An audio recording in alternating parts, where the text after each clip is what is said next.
महावीर भगवान की जय। बोलिए आचार्य श्री आदि सागर जी महाराज की जय। आचार्य श्री महावीर कीर्ति महाराज की जय। आचार्य श्री विमल सागर जी महाराज की जय। आचार्य श्री शंकर सागर जी महाराज की जय। तपस्या त्याग की साक्षात तुम तस्वीर हो गुरुवर। तपस्या त्याग की साक्षात तुम तस्वीर हो गुरुवर। दया करुणा क्षमा वात्सल्य महावीर हो गुरुवर। दया करुणा क्षमा वात्सल्य में महावीर हो गुरुवर। दीन दुखियों के ओठों पे सदा मुस्कान देते हो। दीन दुखियों के ओठों पे सदा मुस्कान देते हो। पराई पीर जो समझे वो सच्चे वीर हो गुरुवर। पराई पीर जो समझे वो सच्चे वीर हो गुरुवर। बोलिए दीक्षा गुरु श्री आचार्य श्री सुंदर सागर जी महाराज की जय। समस्त आचार्य संघ की जय। मंचा से मुनिराजों को नमोस्तु। आर्गा माता जी को बंदामी। सभी माता जियों को इच्छा में, कुल्लम जी को इच्छा में।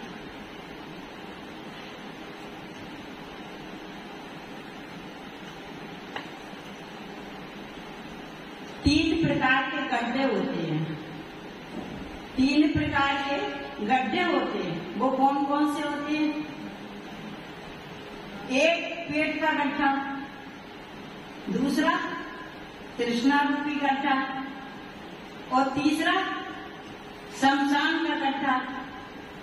ये तीन प्रकार के गड्ढे होते हैं जिसमें पेट का गड्ढा तो भरा जा सकता है, शमशान का गड्ढा कभी नहीं भरता। और तृष्णा रूपी गड्ढा है वो तो कभी भरता ही नहीं है। चाहे जितने संसार की धन दौलत चाहे कुछ मिल जाए, पर तृष्णा रूपी गड्ढा एक ऐसा है वो कभी भरता नहीं। चाहे जितने बड़े से बड़े सेठ हों, उनके पास चाहे जितनी जमीन जायदाद धन पैसा संपत्ति चाहे कुछ भी हो, मगर फिर भी वो कभी सोचते हैं कि आज हमें कमाने के लिए नहीं जाना है। तृष्णा लगी रहती है। जैसे टाटा बिरला जैसे व्यक्ति, उनको भी अपनी जमीन जायदाद नहीं मालूम कि हमारे पास कितनी है, मगर फिर भी उन्हें एक दिन के लिए भी फुर्सत नहीं है। कमाने में ही लगे रहते हैं। एक दिन की भी फुर्सत हो तो तृष्णा भी बहुत बुरी बलाए है।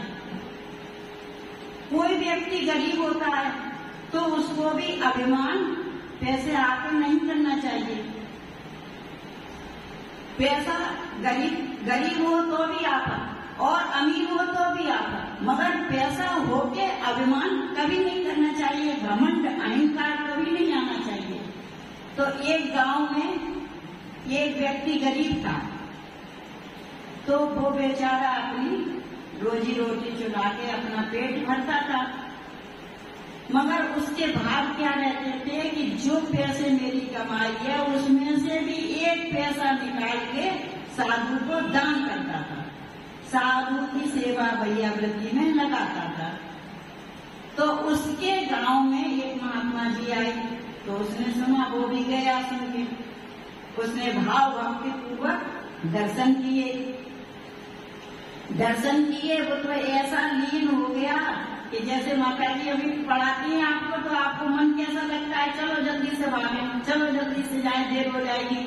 माता जी ने 7:15 का टाइम दिया है, हम 7 बजे से जल्दी भागे, मगर आते आते 7:30 बज जाते हैं। तो ऐसे ही उसको लगन ऐसी लग गई कि वो सेवा भक्ति महात्मा जी की खूब करने लगा। अब एक दिन बहुत दिन हो गए सेवा करते करते, तो महात्मा जी बोले, बोल तुझको क्या चाहिए? तो वो बोलता है कि गरीब को क्या चाहिए, अंधे को क्या चाहिए? 2 ने मैं गरीब बनिया हूँ, मुझे तो धन चाहिए और इतना धन चाहिए कि मैं सेठ बन जाऊं। तो महात्मा जी बड़े खुश हुए और उन्होंने खुश होके उसको आशीर्वाद दे दिया। अब वो आशीर्वाद लेके घर गया। घर गया तो उसकी टूटी फूटी सी झोंपड़ी थी। उसने अपने गेट को खोला तो जैसे ही गेट को खोला तो उसके घर में रतन ही रतन बरसते उसे दिखाई पड़े। अब वो जिस तरफ भी देखता उसे हीरे जवाहरात रत्न दिखाई देते। अब वो तो चकाचौंध रह गया और सोचने लगा कि देखो मैं महात्मा जी से आशीर्वाद लेके आया हूँ, ये तो रत्न ही रतन घर में बरस गए, हीरे जवाहरात उसके सारा घर जगमगा गया। अब वो बड़ा प्रसन्न हुआ, बहुत प्रसन्न हुआ। अब उसकी बीवी देखती है घरवाली, वो भी बड़ी प्रसन्न हुई। उसने कहा ये कैसे चमत्कार हो गया, क्या हुआ, कैसे बात? तो वो पति से पूछती है कि ये क्या हुआ, कैसे हुआ? कि कुछ नहीं, शहर में महात्मा जी आए थे, मैं उनका आशीर्वाद लेकर आया हूँ और ये सब रतन बरस गए। अब तो मैं सेठ धनवान बन गया। अब वो पत्नी कहती है तुम धनवान तो बन गए मगर घर में धनवान बन गए, बाहर तो तुम्हें कोई नहीं मानेगा, बाहर तो तुमसे गिराने की निंद्रा से देखते हैं, वैसे ही तुम्हें देखेंगे, तू करके तुमसे बोलते हैं, वो वैसा ही तुम्हें समझेंगे। अब क्या किया जाए? तो विचार किया कि देखो अपन कहीं परदेश चलते हैं और परदेश में जाके अपना व्यापार करेंगे, वहां पे रहेंगे। तो दोनों ने विचार किया और रात को ही वो परदेश के लिए रवाना हो गए। अब वो परदेश गए तो एक नगर में जाके उनने राजा को सूचित किया। अब शहर में किसी में जाएंगे तो वहाँ के राजा को तो सूचित करना पड़ेगा कि हम आए हैं भाई, हमको जगह दी जाए, हमको यहाँ व्यापार खोलने का स्थान दिया जाए। तो उन्होंने राजा को खबर दी, राजा ने स्वीकार किया। तो देखो किसी के घर जाते हैं तो मेहमान जाते हैं तो मिठाई का डिब्बा लेके जाते हैं, कोई कुछ लेके जाता है। तो उसने भी अपने रत्नों का थाल भरा और राजा के यहाँ भेंट करने को चल दिए दोनों लोग। तो जैसे ही राजा ने देखा रत्नों की थाल भरा हुआ तो राजा बहुत खुश हुआ। उसने कहा ये तो बड़ा धनवान व्यक्ति है, ये तो हमारे लिए बहुत अच्छा रत्न लाया है। और राजा बहुत खुशी हो और उनका सम्मान किया। देखो बड़े आदमी का सम्मान तो हर कोई करता है, बड़े के घर में बड़ा पहुंच जाए तो सम्मान होगा, और बड़े के घर में अगर कोई गरीब पहुंच जाए तो उसका वैसा ही सम्मान होता है। गरीब को गरीब की निगाह से देखते हैं लोग, वो अमीर को अमीर की निगाह से देखते हैं। तो उसका खूब आओ भगत सेठ जी ने किया, खूब सम्मान किया उसका, और सम्मान करके उनको विदा दी और बोला कि ऐसे ऐसे आप जगह ले लो, ऐसे ऐसे यहाँ पे व्यापार खोल लेना। तो उस सेठ जी जगह दे दी, बता दी उन्हें। तो उसने अपना व्यापार करना शुरू किया, व्यापार शुरू किया, बाग बगीचे लगवाए, उसने मंदिर बनवाया, रोज डेली ब्राह्मणों को वो भोजन पानी बांटने लगा, वस्त्र बांटने लगा। उसकी तो बहुत तरक्की हो गई, गांव में पूरे में बड़ी प्रशंसा हो गई और वो सेठ साहूकार बन गया खूब बहुत। अब उसकी फैलते फैलते सुनते सुनते बहुत सब जगह प्रशंसा हो गई कि एक सेठ है, बहुत बड़ा सेठ है, वो बहुत दान करता है, बहुत दीन दुखियों को दान देता है। उसकी बहुत प्रचुरता फैल गई। अब होते होते महात्मा जी को ध्यान आया, ख्याल आया कि देखो जो सेठ बन गया है वो उस गांव में है, चलो उस गांव में चलना चाहिए, उसकी परख परीक्षा लेनी चाहिए कि देखो वो अब क्या पैसे वाला हो गया, वो क्या करता है। तो सेठ जी के यहाँ महात्मा जी गए तो वहां पर नौकर खड़े थे गेट पे। तो उन्होंने कहा कि सेठ जी से बोल देना महात्मा जी आए हैं। तो वो नौकर कहते हैं अरे अरे या तो 5660 656 यहाँ पे रोज आते रहते हैं भिखारी। ऐसे सेठ उससे मिलेगा तो किससे कब तक मिलता रहेगा। तो उन्होंने कहा आप एक बार बोल के तो देखो, आप अगर उनसे बोल देना महात्मा जी आए हैं, अगर वो मना करते हैं तो हम चले जाएंगे। तो बोले उसकी बात पर से हंसने लगे नौकर लोग, हंसने लगे। हंसते हंसते उन्होंने फिर कहा जाओ सेठ जी से बोल दो, एक बार बोल के तो देखो, अगर वो मना कर देंगे तो हम चले जाएंगे, कोई बात नहीं। तो उसमें से एक दयावान नौकर था, तो वो ऊपर गया और सेठ जी से कहता है सेठ जी एक महात्मा जी आए हैं, वो आपसे मिलना चाहते हैं। अब सेठ जी ने जैसे ही सुना वो तो सब पका गए और कहने लगे कि अरे महात्मा जी आए हैं, वो तो मेरी सारी पोल पट्टी खोल देंगे, मैं गरीब था, अब फिर तो मेरी यहाँ कोई भी इज्जत नहीं करेगा। हाय भगवान अब क्या हुआ, ये तो मेरी सारी पोल पट्टी खोल देंगे। तो उन्होंने कहा उसे धक्का मार के भगा दो। पैसे के घमंड में आ गया, वो सब भूल गया, अपना दरिद्रीपन सारा भूल गया। और उसने सेठ जी ने नौकरों को बोल दिया, तो नौकर ने उन्हें धक्का मार के निकाल दिया, भगा दिया। अब महात्मा जी सोचते हैं कि देखो हम ही ने आशीर्वाद दिया और हमारे पैसे से लखपति बना, और देखो जिस पैसे के घमंड में आके क्या से क्या हो गया। इसने मुझको इसको जरूर सबक सिखाऊंगा, इसको सबक सिखाऊंगा कि पैसे में आके अभिमान नहीं करना चाहिए।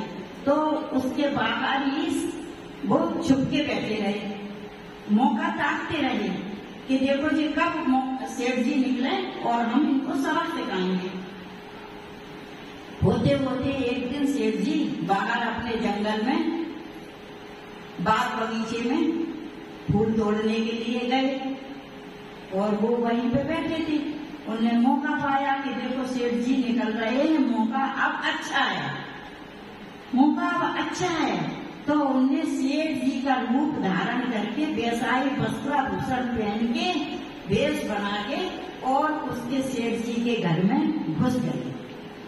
घुस गए और नौकरों से बोले कि देखो ये भिखमंगा अभी आएगा, उसको सावधान रहना, उसको घर में नहीं घुसने देना, वो बहुत बेईमान है और जादूगर है, उसको घर में नहीं आने देना, मार मार के भगा देना उसको।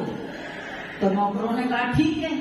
तो उन्होंने और नौकर लगा दिए और चौतरफी से पूरी हवेली बंद कर दी, बिल्कुल सुनसान कर दी।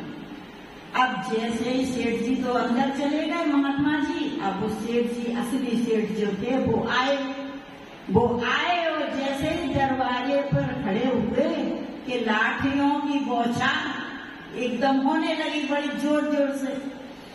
तो लाठियों की बौछार होते में उन्हें कुछ भी नहीं सुना, वो तो कहते रहे हम सेठ जी हैं, हम सेठ जी हैं, हम यहाँ के मालिक हैं, हम मालिक हैं, उन्हें कुछ नहीं सुना और लाठियों की बौछार करके उनको भगा दिया। अब वो बेचारा रोता हुआ और कहता है अब मैं कहीं का न रहा, न घर का न घाट का, मेरे बीवी बच्चे भी गए, मेरी सारी जमीन जायदाद भी गई, मेरा सारा पैसा भी गया, अब मैं क्या करूँगा, अब मैं क्या करूँगा। वो एक पेड़ के छाया में जाके बैठ गए और रोते रहे, रो रो के। तो फिर सेठ जी ने देखा कि देखो वो पेड़ की छाया में बैठे हैं। तो सेठ जी ऊपर से उतरे और कहते हैं कहो सेठ कैसी बनी, अभिमान का फल कैसा रहा, तुमने मेरा अपमान किया था, आज मेरे ही पैसों की बदौलत आप सेठ बने और आप पैसे में आके सब भूल गए, इतना अभिमान आपको। मगर हमें तो अब आपको सबक सिखाना था केवल। उनने कहा जाओ अपनी हवेली में राज करो, अपनी हवेली में जाके रहो, मगर पैसे में आके कभी घमंड नहीं करना, कभी आपको अहंकार नहीं होना चाहिए। पैसा गरीब इंसान वो ही रहता है, पैसे में आके इंसान घमंड करता है, घमंड नहीं करना चाहिए। पैसे में आके इंसान को भूल जाता है। तो कहते हैं कि जिया कब तक उलझेगा संसार विकल्पों में, जिया कब तक उलझेगा संकल्प विकल्पों में। कितने बहु बीत चुके संकल्प विकल्पों में, जिया कब तक उलझेगा संकल्प विकल्पों में। उड़ उड़ कर ये चेतन गति गत में जाता है, उड़ उड़ कर ये चेतन गति गत में जाता है। रागों में लिप्त सदा भव भव दुख पाता है, जिनको न सुहाता है पर ही मन भाता है।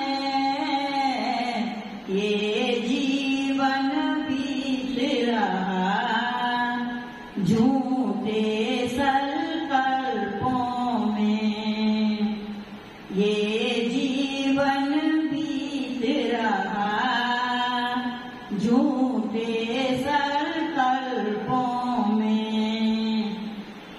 जिया कब तक उलझेगा संकल्प विकल्पों में।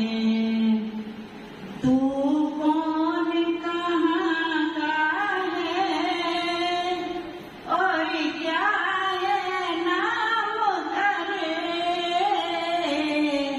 तू कौन कहाँ का है और क्या है नाम रे। आया किस घर से तू जाना किस गाँव रे, ये तन तो पुद्गल है दो दिन की छाँव रे। अंतर्मुख हो जा तू जो सुख अविकल्पों में, जिया कब तक उलझेगा संकल्प विकल्पों में। यदि अवसर चूका तो भव भव पछताएगा, यदि अवसर चूका तो भव भव पछताएगा। यह नरभव कठिन महा किस गत में जाएगा, नरभव पाया भी तो जन कुल नहीं पाएगा। अनगिनत जन्मों में अनगिनत विकल्पों में, जिया कब तक उलझेगा संकल्प विकल्पों में, जिया कब तक उलझेगा संकल्प विकल्पों में। तो कहते हैं देखो पेड़ एक भी होता है वो भी वृक्ष पाके नर्म हो जाता है, मगर इंसान को पैसे में घमंड नहीं करना चाहिए। पैसे में घमंड करने से अभिमान का फल बहुत बुरा होता है। इसी कारण बोलिए श्री आचार्य सुंदर सागर जी महाराज की जय।